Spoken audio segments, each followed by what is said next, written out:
मैं ऐती के होए वना उमीते दोती के होए वना कोनो कोती के भूखे लांघन मोला सुता दिच बिन कपड़ा रोटी के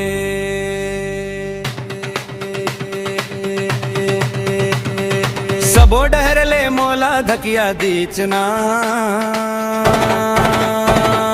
मोला कंगला राम बना के टूरी हासत हवे ना मोला कंगला राम बना के टूरी हासत हवे ना मोला कंगला राम बना के टूरी हासत हवे ना मोला कंगला राम बना के टूरी हासत हवे ना मीठ बोली मया बता के हंसे अपन मया के जाल में मोला फंसे मोर आगू पाछू माइम रही के का जानवर ऐसन करही कहीं के मैं ओला देखब के तोला देखब के तोला चुटिया बना दे मोला समझ के भूतू बोला हे लोटा कर करके दूछा टोपी पहना दिचना मोला भगला राम बना के टूरी नाचत हवे ना मोला भगला राम बना के टूरी हासत हवे ना मोला भगला राम बना के टूरी हासत हवे ना मोला भगला राम बना के टूरी हासत हवे ना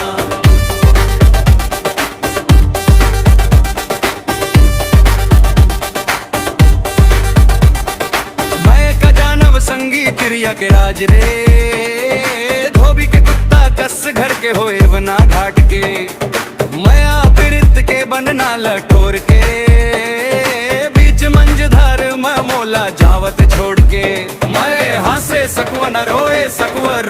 सकव न बोले सकव अपन तन के दुख लग घरो नहीं कहे सकव बिन पानी के सुखा मोला मुड़ दिचना मोला बंगला राम बना के टूरी हासत हवे ना मोला बंगला राम बना के टूरी हासत हवे ना मोला बंगला राम बना के टूरी हासत हवे ना मोला कंगला